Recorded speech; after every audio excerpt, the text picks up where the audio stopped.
Today, I'll be reviewing a 2023 Kia Sportage. Now, the Sportage gets redesigned completely for 2023. It's a brand new exterior look, a brand new interior cabin, more powertrain options, and the Sportage grows significantly in size versus the last generation. So, is this the best Sportage ever? And how does it compare to its peers? Well, keep watching and find out. Now, normally when I borrow a car from a manufacturer, I receive one that's the top trim level with all the bells and whistles, which is great because then I could show off everything. But it's not so great because some of those trim levels are quite expensive, and those are the ones that most families are not looking at. They're looking at something that is more affordable with all the latest features and everything that they're looking for. And that is what I have today. I have the brand new Kia Sportage, but this is not the top trim level. This is mid-trim EX, which means that it is still very affordable. You still get a lot of goodies inside. And so far, I gotta say, I'm pretty impressed. So let's just start out with the outside. The Sportage looks like an alien in some ways. It's a very futuristic looking car, and it's not for everyone. The front end, especially with those funky looking headlights and the beautiful daytime running lights, yes, I said beautiful, I like that look. And I also like the grille, and it looks like there's nostrils out front. It's a very unique look. And the rest of the Sportage, I think, is more toned down, and I like it. Even though this is the EX trim, you still get plenty of goodies on the outside. I mentioned about those daytime running lights, also auto on-off high beams and auto on headlights, 18-inch alloy wheels, and even roof rails. Pretty nice. Now, another big change to the Sportage is the size. The Sportage grows significantly larger. In fact, it's over 7 inches longer than the previous generation. Also, it's taller, it's wider, and that translates to a ton of usable space on the inside. So looking at the cargo room, it's the biggest in this class according to Kia. It is massive, and I just got done reviewing a Hyundai Santa Fe, which is considered a mid-size SUV, and this is considered a compact SUV.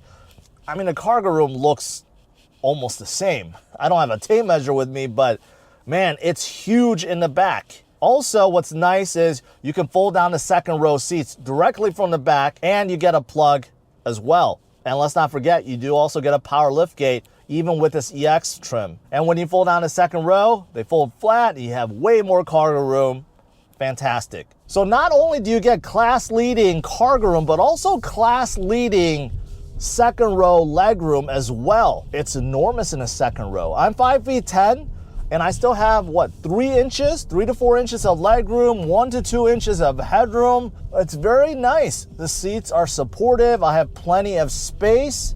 So this Sportage does not feel like a compact SUV. It definitely feels more like a mid-size SUV. It's more spacious up front, plenty of headroom, shoulder room, hip room is also good. So yes, the Sportage has grown significantly on the outside, but it's a lot more comfortable and usable on the inside. Now, speaking of the inside, this Sportage has a really nice cabin in my opinion, and could be also considered class leading. Even though this is just a mid-trim EX, you get 2 giant screens molded together, and it looks like it gives an illusion that you have like a 50-inch screen in front of you, but it's 2 12.3-inch screens, one of course for your digital gauge cluster, one for your infotainment screen. The digital gauge cluster has a really unique design. It's a newer design. I like it, and of course you get the usual information like trip computer, navigation, so forth.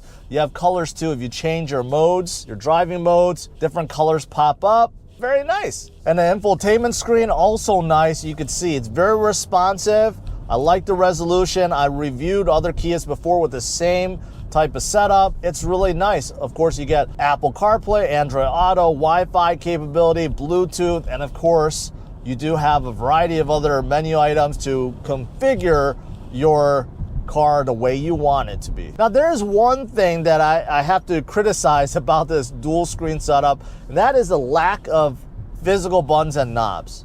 Why do you need physical buttons and knobs? Well, for me, like when I got into the car, I want to set my radio. It was very hard for me to figure out how to do so. I had to, go into the menu, finally find that radio button, go in, and that's how you can select your media and so forth. Because there's no media button, there's no radio button, so there's a learning curve there. Also, volume. There's no volume knob.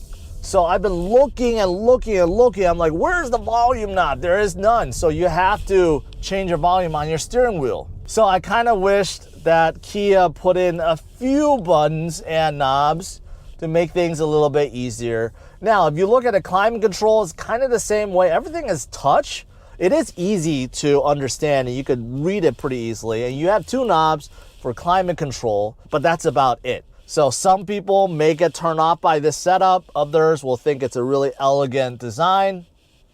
It's really based on your taste. Now, besides the two large screens, what other features do you get inside? Well, fortunately, you get a whole lot more. Let's start out with a giant panoramic sunroof on top. Normally, you don't see it in a compact SUV, at least not one that's not the top trim level. This is the EX. I've been telling you guys a mid-trim level, and you still get a panoramic sunroof, which is nice. Also, you got plenty of USB ports, 2 in the back, 2 up front, wireless charging, heated steering wheel, heated seats, all standard. You have different driving modes, I mentioned that. Also, you do get a camera view system. So it's not a 360 view camera system, but you can see what's behind you, and there are a plethora of sensors around your Sportage, so you could see if there's something kind of ahead of you or behind you. You also get a center locking differential in case you're going off-road or you get stuck in the snow. That comes in handy. Pretty nice. Now, as for powertrains, you have 3 to choose from. You can still choose a natural aspirated engine. It's a 2.5 liter, around 187 horsepower. It does the job okay, but in my opinion, the hybrid is the one to get, and that's the one I'm driving today. So horsepower gets pumped up to 226. Torque is around 258 pound-feet of torque. So that's pretty good for an SUV like this. Also, fuel economy shoots up to the moon. Combined, you're getting 43 mpg. 44 in the city, 42 in the highway, combined 43. So not only do you get more power, but way better fuel economy too. Test out acceleration.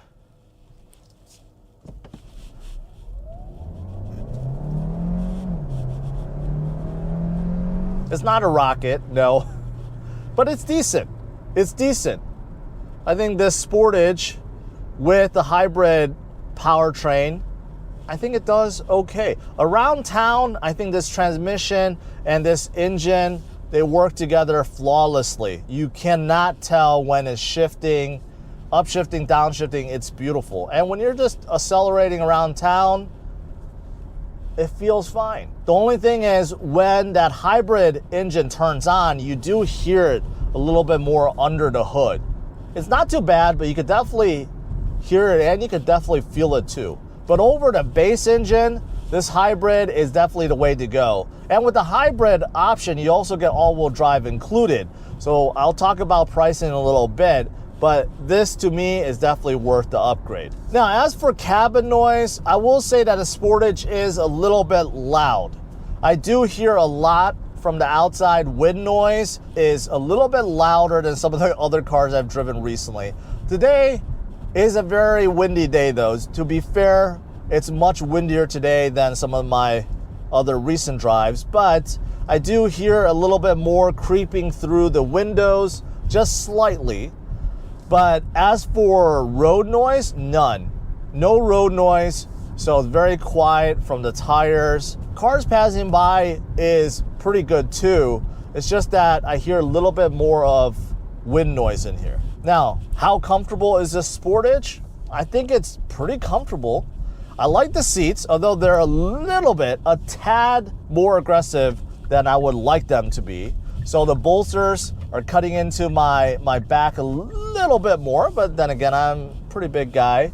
but I think the seats overall are pretty comfortable. They look amazing. I love contrast inside my cars, and you definitely get it inside this Sportage EX Hybrid. The seats look great. They feel great, just a tad on the smaller side, but also the second row seats feel good too. Suspension is also good. I feel like the Sportage is soaking up all the bumps. I'm not really feeling any rattles or shakes or anything. Pretty smooth and controlled over pavement. Now, as for steering, I think it's good, but could be a little better. The steering wheel itself, I'm a big fan of. It feels great. The leather feels good. The overall design looks good too. And you even get paddle shifters inside this EX.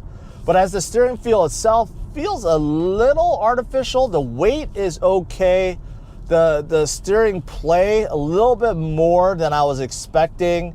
So overall, I think the steering is good, but could be better. Even though this is a hybrid, and normally with hybrids, you have a little bit of regenerative braking. With this Sportage, I don't really feel it. The brakes feel good, feels like a normal car. You don't really get any of that regenerative braking or any twitchiness. Brakes are good. Now, as for pricing, there are so many trim levels to choose from.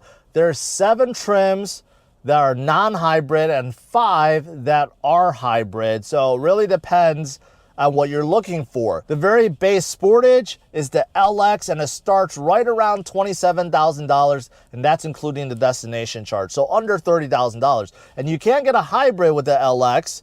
That's around $28,500. And then you have the EX, EX Line, EX Hybrid, which is the one I'm driving today, and it comes in a little bit over $32,000.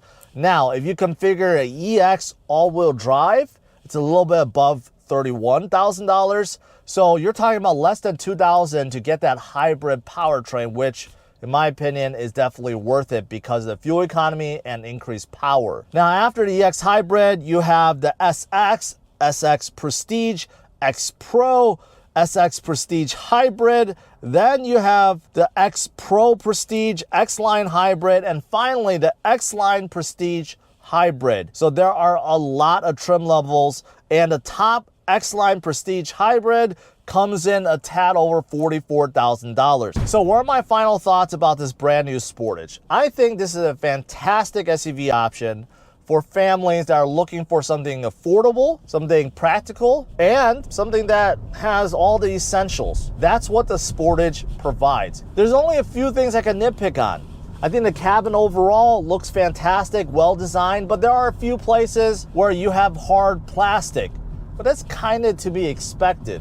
The hybrid engine does tend to be loud at times, so there's that. However, I am driving with the radio off, so I could hear it clearly because of it. The steering could be a little bit better, but I think my biggest nitpick has to be the fact that there is no volume knob and no buttons whatsoever to get to your media or radio. So thanks for watching. Smash up the like, subscribe to the channel, and stay tuned for my future review videos. Take care. Bye-bye.